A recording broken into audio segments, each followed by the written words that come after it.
right, hey everybody, welcome to another episode of Bubblegum Reviews. My name is Steve, and today's review will be on the movie here next to me. We have Monty Python and the Holy Grail. This is about a fourth time watch for me. The first time I watched this was with my cousin and brothers and stuff, and we watched it. I was really young, so I don't remember how I liked it. I don't even remember if I knew what the heck was going on. But since then, obviously, I've watched it, and yeah, I've got the comedy more, and honestly, I like it. In this, we have John Cleese, Terry Gilliam, Terry Jones, Eric Idle, and Michael Palin. Those are the main five that are in this. Little quick summary in this is this is about a group of a king and his knights who try to get the Holy Grail, and along the way they run into hijinks and whatnot, I guess you could say. Anyways, first thing about this movie that I really like is obviously the cast. These guys together are fantastic. I mean, even though I know this isn't everybody's cup of tea, these guys are hilarious. I really like John Cleese in this, and I'm not like, I think my favorite character in this was John Cleese playing, what was it, Tim?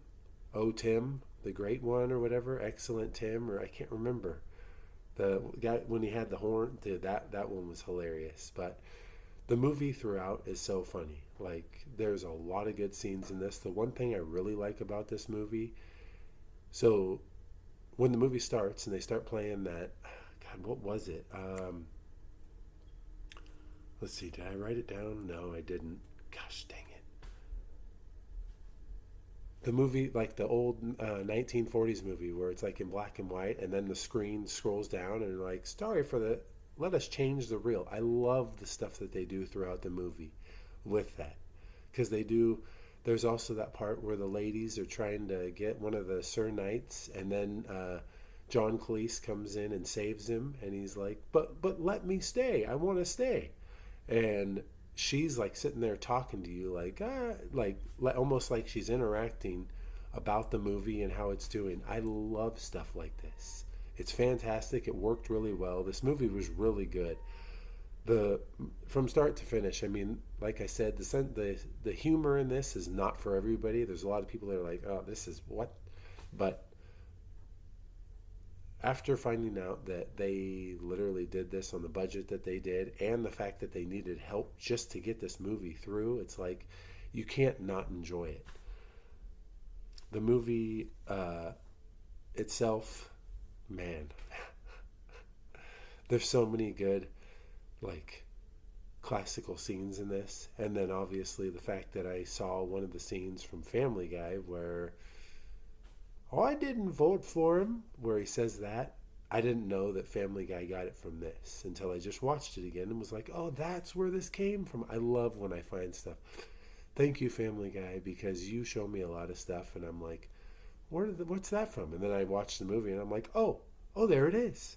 So it's awesome. The other part throughout the movie that to me was super hilarious, and I almost feel like Mel Brooks kind of got his ideas from these guys, was the galloping that the guys were doing, where they weren't actually on horses, but they were constantly galloping as they were walking.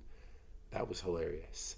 And like I said, I feel like Mel Brooks kind of not stole, but definitely was influenced by this stuff, because watching his stuff and watching this, you can see a lot of definite resemblances in it. So there was times where I kind of was bored with this. Not bored, but just like, okay, this one wasn't as funny, but this one was. But for the most part, overall, this movie's fantastic. It's very funny. It's like, oh man, there's a lot to like about this.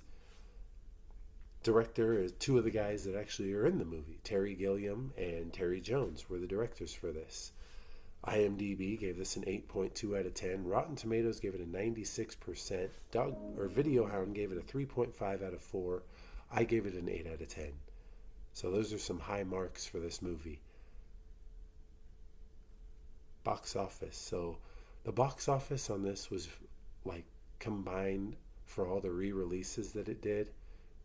And honestly, it's not that much. So obviously this is kind of one of those cult classics where people just liked it more after it got released on DVD, is my guess. 5.7 million on a budget of 400K, and they didn't even have the money to do this.